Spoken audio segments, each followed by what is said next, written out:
પરીક્ષાની તૈયારી વાંચીએ તો છીએ પણ બધું યાદ નહીં રહેતું અમુક વાર, જેમ કે સાયન્સ સબ્જેક્ટમાં. ઓકે, ક્યાંથી બોલે છે દીકરા? હું મહેસાણા સાઈડથી. અચ્છા, મહેસાણાથી છે. તો પરીક્ષા સમયે યાદ નથી રહેતું. ઓકે, જેમ કે સાયન્સ, એસએસ એવા સબ્જેક્ટ્સમાં તમને કદાચ તકલીફ પડતી હશે. ઓકે ઓકે બેટા, હવે હું મ્યુટ કરી દઉં છું.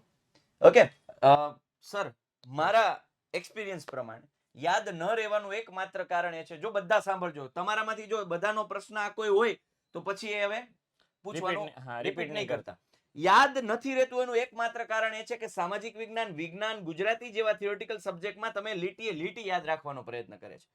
એવું તમારામાં ઇકો, બીએ, થિયરીના વિષયોમાં આવી રીતે જો આમ રાખે હાથ અને જો આમ વાંચવાનું. હું તો ઘણી વાર એક્ટિંગ કરું છું, આમ નો આવડે ને આમ કરે, આમ અડિયો આ ટેવ કાઢી નાખો. તમે જે પ્રશ્ન, જે મોટો પ્રશ્ન છે એના જે મુખ્ય મુદ્દાઓ છે એના મુખ્ય શબ્દોને યાદ રાખો, એને સમજો અને તમારી મૌલિકતાથી લખવાના પ્રયત્ન કરો. ઇવન સાહેબ બોર્ડ પણ છૂટ આપે છે કે મૌલિકતા હોય એને પ્રાધાન્ય આપી શકાય. શબ્દની જે સમજૂતી છે એ આવી જતી હોય તો તમે એને પૂરેપૂરા માર્ક્સ આપવા બંધાયેલા છીએ. અને બીજું કહી દઉં, 12મા વાળા માટે શું સ્ટ્રેટેજી છે. અચ્છા, તમને ઘણા બધાના આમાંથી કોમન સવાલ એક હશે, જે પણ તમને સાથે કહી દઉં છું એટલે સવાલ પૂછનાર રિપીટ ન થાય. કે સાહેબ ઇકોનોમિક્સમાં, બીએમાં, એસપીમાં યાદ નથી રહેતું.